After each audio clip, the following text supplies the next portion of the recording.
That's why he asked him to come and demarcate a land for himself. You could see his house, so big. He demarcated it himself.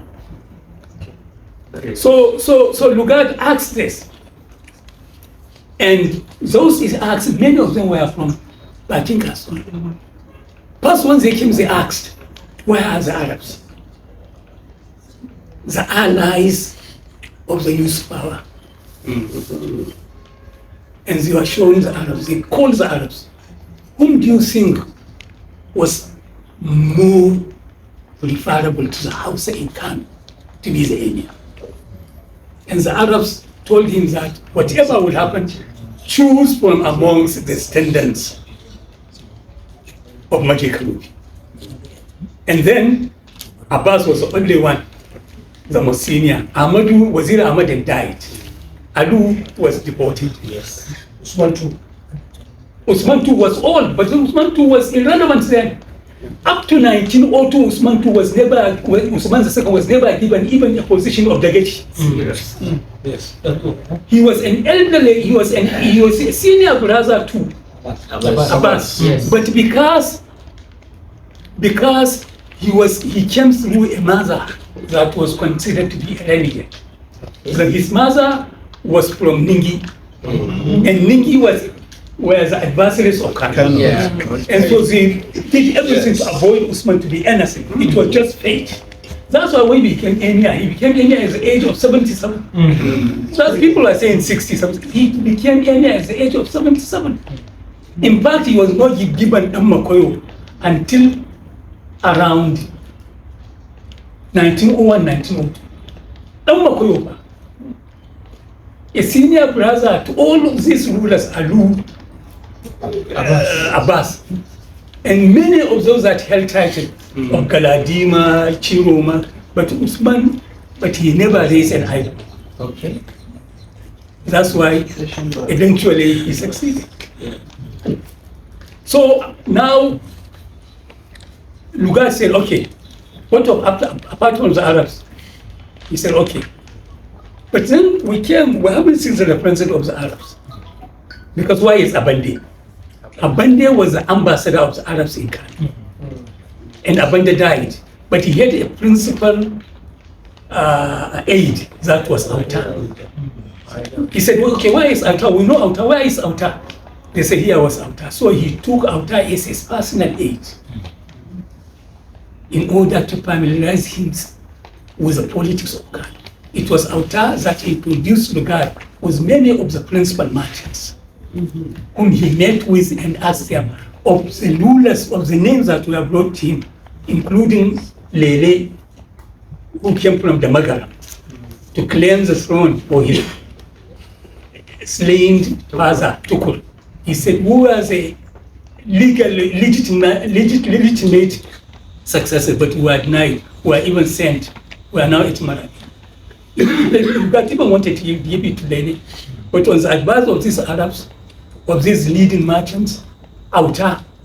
And when Abbas heard about the status of Auta in the eyes of Lugard, he was coming to our India. Auta is in Aikawa, my own quarter. He was in Aikawa. Now he's in terms of honor in Aikawa. So he came to Auta. Please, if you support my case, I will do something great for you. He said, no problem. You know, my Arab landlords have asked me to do what, if Abande were around, would do. I will support your case. You are the son of Maji Kalubi. Maji Kalubi was our protector here. So that's why Auta, Adamu Jakada, the spy of the British, the Arabs, the merchants, some leading scholars, all accepted that it was from the house of Maji Kalubi that an emir would be, and Abbas was more. That's why Abbas was accepted. Then the college was not made of representatives of the Fulani, Madaki, Makaman, but entire Kano population, the Arabs, the Hausa population, the merchant class, the ulama class. That's how Abbas emerged. It was when the days of Abbas occurred that the issue of these leading title holders came up. Then it was Wazir that said, okay, initially it was Abbas. This was the tradition. These all leading houses of the jihad will deliberate on the right choice and present one to Sokoto, and Sokoto will confirm. So that was when the British resorted to using this, started this with Sheikh Hussein Hidanso in 1990. And even they didn't want to appoint, but their preference was Sheikh Hidanso. But the people, the electors wanted Bayo. Okay. But the British residents said this was very haughty person, very intransigent and haughty, and seemed to be, no, they could not accept him. They asked Waziri, go and consult the people, tell us. And Waziri sent to Bayo that, come, I wanted to invite you for a discussion. But the haughtiness in his own haughtiness, he refused. He said, who was Waziri to call me to cut his house? So he refused. 3 times the Waziri. Lokaji is here, I think he can, when he could expect, it was part of his work when he was doing it. Yeah. I hope he will not slow that work because he was the one that is reconsidered in the G as a Basasa in the history of Kano. Now you see, the area has become now very fertile again. So 3 times, he sent for him 3 times, the Waziri, Bayo refused to come because he saw Waziri was too low of his status to ask him to direct a prince, a heir apparent, to come to his house. And for that, now Waziri went to the electors and tells them that, you see, this is my problem with Bayo. They say, okay, go and tell the resident, whoever you discuss with him from among those, then present me. Then he told the resident that I think, despite old age, but Usman would be the right choice. And he called for Usman. Usman came hurriedly, even with gifts. Even with gift Waziri. And Waziri said, okay, now you are confirmed. You will just stay there on probation for about 40 days before you will be confirmed as a. That's how Usman emerged. When it came to the turn of Bayo in 1926, the British realized the intricacies, the politics of Kano. They did not involve the other communities, the other influential groups. But then they made sure, since they have consolidated their own authority, now they will appoint on their own terms. That's why they subjected Bayo to signing an agreement. We will appoint you as emir on condition you will not do that, you will not do that. These are things you will do. And he accepted. And that was what happened. When it came to the issue of Sarki Sunusi the first, he was just too powerful. He was just too powerful in terms of knowledge. He has chains of contact with the leading scholars of Kano, if not all. In terms of influence, he was almost more powerful even than the emir. So he helps many of the merchant class to get favors from colonial companies, expatriate firms. The elites in Kano, he was the one that pushed many of them to very lucrative positions. So by the time, and by 1947-48, he was also appointed as the administrator of all villages, districts and villages, which means bringing him closer to the grassroots. So when it came to the point, nobody even presented. No college even said. The moment the resident called, who is they say Sunusi? And that's why he just entered the office in 1954. 54.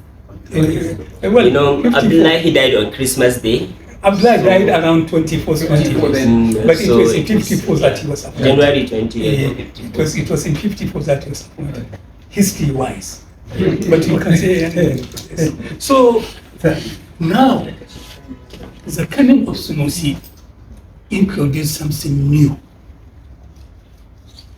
into the tradition of Sarauta and Kano.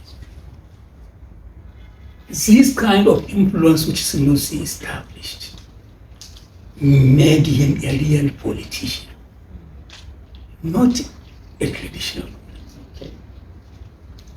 This started to sow the seed of political differences in the palace. The first thing, it was Sunusi that single-handedly influenced the appointing of Sardauna as a perennial, as a leader of MPC in Jos. His argument was that when Bello Endagu, Tabawa Alewa, and who wanted to vie for the position, Sunusi invited the principal group in Northern Nigeria and advised them that population-wise, the population from the defunct Sokoto Caliphate will determine who will win an election. And up to now, the Sokoto influence is not waned. If anybody were to come up as a leader of MPC, not from Sokoto, then there will be crisis, because there will be a divided loyalty. For that reason, he convinced them that, and even in Sokoto, go to the house of Shehu. And he said the best person for that was his friend, Sardauna. And that's how Sardauna happened to become the emir, the president of MPC. The premier, the leader of MPC. But then what happened? Sunusi refused to recognize that the decolonization process has set in a kind of situation where a politician would have more say than traditional leaders. And from 1954, when Sardauna became the Minister of Works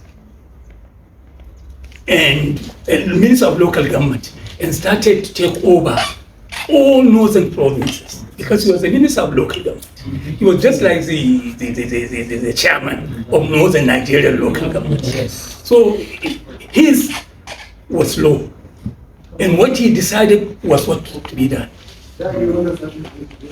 But Sunusi, with the arrogance, with his what they say, the arrogance of the Silabawa, but which was facilitated by the status of Kano in terms of wealth, in terms of cultural dominance, in terms of other influences, the scholarship assumes that he will not take directly from Sardauna. From his friend. He will not take directly from Sardauna. Even when there was an election and Nigeria got independence, if there were to be a meeting in Kaduna, instead of the premier to be the last ones that will come, it was the premier of Kano. That will be the last one. That is number one. Number two, all the ministers that were appointed from Kano were looked down upon by Sunusi. That's why when Ibrahim Musa Bashar left Kano, up to now, his family is in Kaduna, he would not dare come back to Kano. Because Sunusi said, who who was Ibrahim Musa Gashas? Were they not the people that came from Kezan? From Kezan, and were those that introduced him to Sardauna? The local, all these people were, so we introduced them. We opened the channel for them to become rich. How could they give us orders now for a minister of local government, minister of land in northern Nigeria like Ibrahim Musa to say that he will confiscate a land that I gave to somebody in Kano? So, now, at the cabinet meeting of Sardauna, this minister started to raise issues. That who was in control? Is it you, Sardauna, or Sunusi? Even when you went on break, you gave the acting premiership to Sunusi. This made him to think that even you cannot give him directly. Imagine, any time he was coming to Kaduna for a meeting or in a gathering, you will be the last person to come. You will also stand up for him. You must, because the moment he arrived, all people will stood up and will stand up, and Salvador willy-nilly will have to do the same. And even when the use of sardines were banned in Kaduna or in Kano, except for ministers, Sardauna refused to abide by this.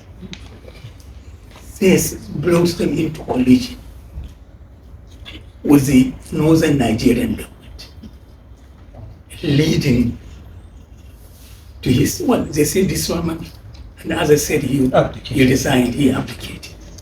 But this marked the beginning of the politicization of the office. Inua was appointed because of his old age and decorum. But when it came to the issue of Ado Bayero, the leading politician of northern Nigeria came and told Sardauna, since we have got this person, he's now an ambassador, and he's new, he has never held any tradition, I bring him, he could control it. At the ripe age of 32, 36, you could control, you could mold him to do what the northern Nigerian government wanted. That's how Ado Bayero emerged. Now, after the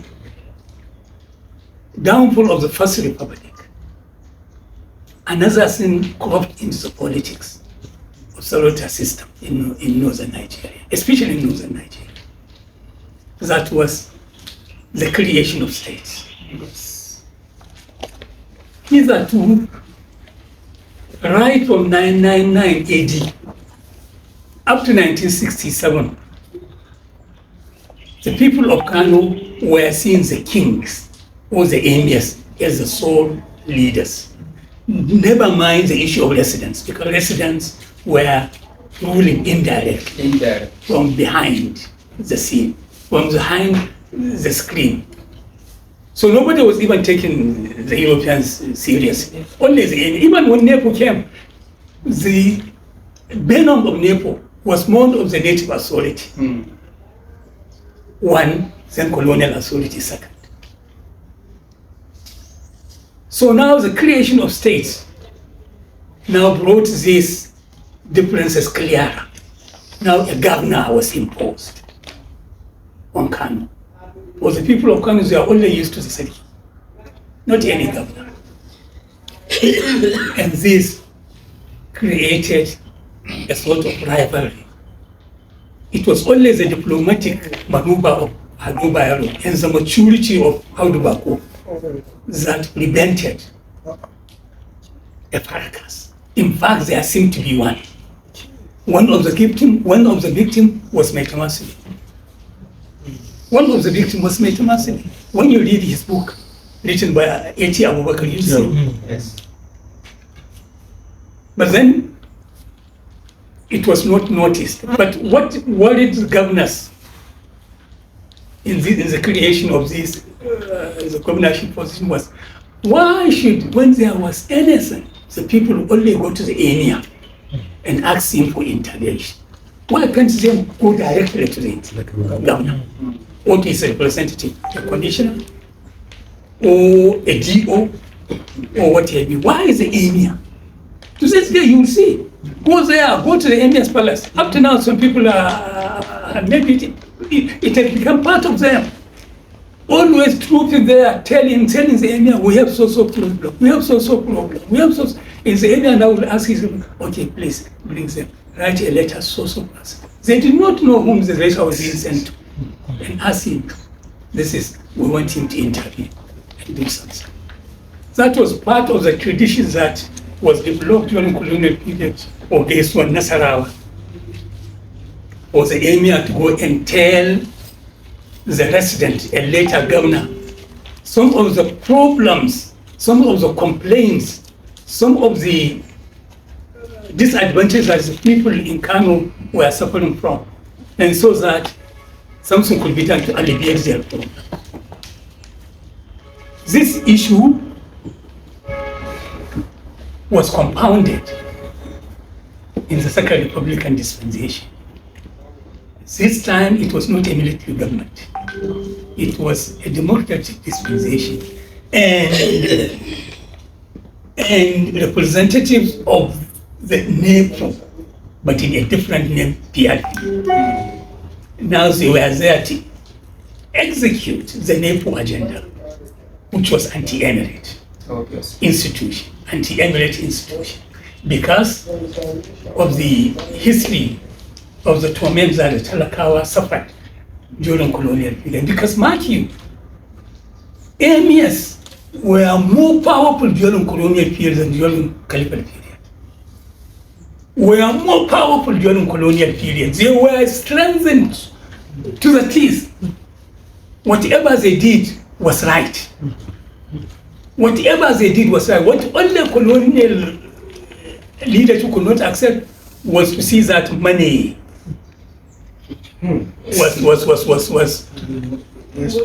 was missing, and they will say that it was that religion ruler that created the problem. They will deposit. But other than that, they knew that unless this was Lugadian, as Ibrahim Bielo is saying, it's Lugadian, the Lugadian system, because Lugard was telling his traditional, his support, his colonial office, resident, and whatever, that whatever an emir did, don't rebuke him. Just advise him. If you refuse, accept. Otherwise, these people could create problems for us. The ideology embedded in the jihad principle is still with them. They could easily mobilize, and the people could easily come to them, and that would be. Now, this was something which the military inherited. You know, military is unitary structure, directly order from top down. But during political dispensation, it was different. In the First Republic, this could not be done because it was an establishment party, MPC. It was a party of the rulers, traditional rulers, because they are those that created it. But now in 1979 in Kano, it was the party of the opposition, headed by Aminu Kano and his disciples. So the moment they came, their first onslaught was on the Sarauta system. The abolition of the jungle, the abolition of this and that. And many of these things, now they became a loggerhead. And that started the problem. Now the governors wanted to devise a strategy whereby they could weaken the authority of the enemies. This was what metamorphosed in the attempt of Abubakar to create additional emirates in order to weaken the power, the influence of Adobayo, whom the people of Kano still regarded as perhaps de facto leader, if not de jure. De jure, but in name, Dimi. But in actual practice, the people went to Emir of Kano, solicited help from the governor of Kano. Dimi could not succeed in doing this because no sooner did he go than Sabu Bakinsu emerged, and he undid what Rimi did. And that rebutted the status quo ante. There was an attempt, even during Hamza Abdullahi, was this issue. During this Hamza Abdullahi, yes, Buhari era, during when Hamza Abdullahi, when Abdul Bahari and Oni of Ife went to Israel, there was even an insinuation that for the second time, the emir, the Sarita institution, the emir would be removed. But what prevented up to quite a long time this from happening was because the Sarita institution then appeared seemingly to be one. Because the influential figures refused to accept to be appointed emirs if Ado Bayero were to be removed.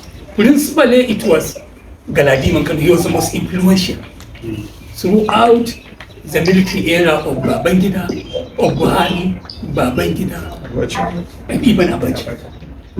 You say Galadima was the brain behind even the employment of these people in the military. They were short people. They were short. Just more than, a little more than dwarfs.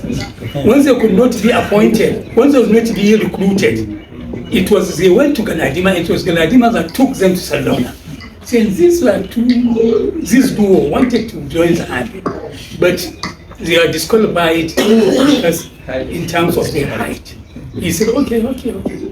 Go and tell the commandant that I've increased their height. And that was what was done. So during that time, some of the powerful traditional aristocrats backed the emir. That's why nothing was done. But no sooner was their power or was their influence dwindling, or many of them have died, then the successor governors found it right to do something that will safeguard their own position and bring down the influence of the emirs. That was the only one, because there was even a time, even Kwankwaso was saying, apart from what Shekaru did to him, he said, ba a yin gwamna biyu a Kano. Kuma ba za a yi sarakai biyu a Kano ba. Saboda haka ba zan zama kamar ni ina gwamna kamar sarki ne, kuma za a yi wani sarki da zai fi ni bawa ba. Kuma ba zai gaya mai ce dole in yi ba. Ina ɗaya daga cikin ya yi dai ƙoƙari, but then Ado Bayero, as I said, was a very diplomatic wizard. He realized the weakness of the Sarita institution. Yeah. When the crisis of Rini came up, what he realized was he succeeded in taking sides with the section that was with the Madam America. And doing that, he said, okay, part of the reason now, he chose from the family of Madam America, Madam Yusuf, and gave them appointment as district head. The district of Gezawa, Mustafa, the junior branch of American. It was the first time American was about Sarota. But he could not say no. He could not say no. When Kabir Gai became the governor, Abdullah realized and said, bring me your uncle, I will make him district head. It was very secret of Shanono. Okay. When Kwankwaso came, he said, okay, your father will give him something. When Shekaro came, he realized that Shekaro could not have anybody to be appointed.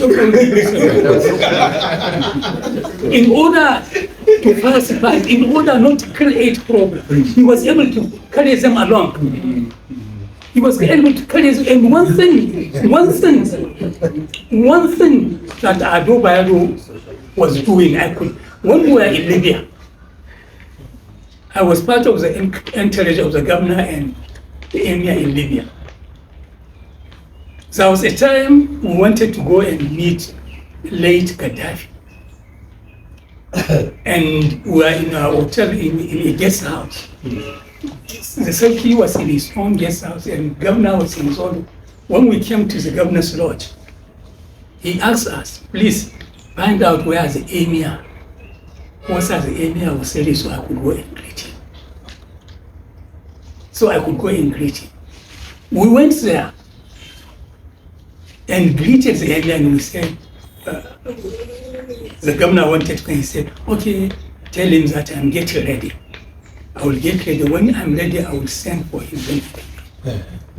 We saw him very ready. While we were just sitting in the parlor, just the emir appeared into the parlor. He said, where is the governor? He said, he went out. He said, governor stood up. I would have. He said, no, I can't be governor. You see, diplomacy. I don't think Congress will do that. No. I don't think Congress will do that. I don't know the next governor. So what I'm trying just to postulate that perhaps what prevented crisis from escalating since that was the diplomacy of Adobe. But once Adobe was not there, the creep of emirs that came after him are more modernized, very elitist, and in fact, they could not reduce themselves to the level that Adobe did in order to protect the Sultans. That's what explained the initial problem Kwankwaso started to have with appointing Wazir Khan. Sarki wanted to be the Sarki, Sarki. But Kwankwaso shows that no, we accept it, but then the wish of the people is that person, not this one. People say that was part of the reason that triggered the problem with the emir, leading to his death. Yes. We get. And unfortunately, or what have you, the coming of Ganduje to office compounded the issue much faster. I'm very sorry. Ganduje is an active politician, but in terms of strategy and real politique, Ganduje was outside the confine of politics. Real politics, when we say real politics.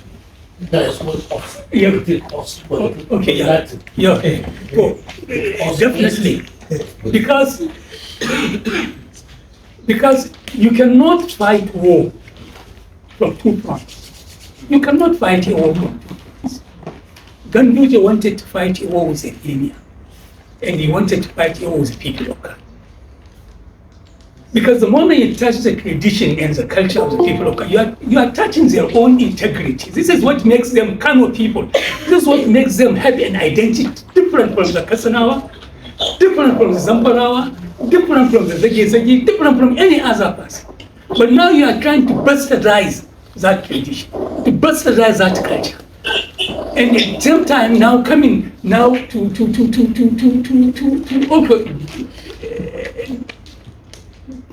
denigrate the symbol of that cultural unity. You're fighting two wars from different fronts, and you think you will win? That's why I said, I told you. In fact, I'm very sorry, so many of your friends came from Abuja telling me that Ganduje reported me to that when I was talking, I said, don't do this. You are creating a problem that you cannot solve. Because you are using the mantle of power as governor to do what you wanted. I said, now you are a governor, you can do it. You think if somebody comes as a governor and does not have similar vision with you, he could not undo it. If he does that, does this make him wrong? In fact, we are even abused. Many of us that share similar view are even abused. We are not protected. After all, when you say, what is the Selosa system now doing? What is the Selki now relevant for? The Selki does not have any responsibility. The Selki does not have public funds in his domain. Now, No, symbolic capital. Just symbolic. And it was that symbolism that we were trying to protect. And you think, well, that? No. I think this is the perspective. This is my perspective. I've learned from the response you did. I need people to disagree with me to have different perspective. But as far as history leads me, this is my perspective of the understanding of the civil war tradition in the history of Kano and how things have developed to this. Thank you. Thank you.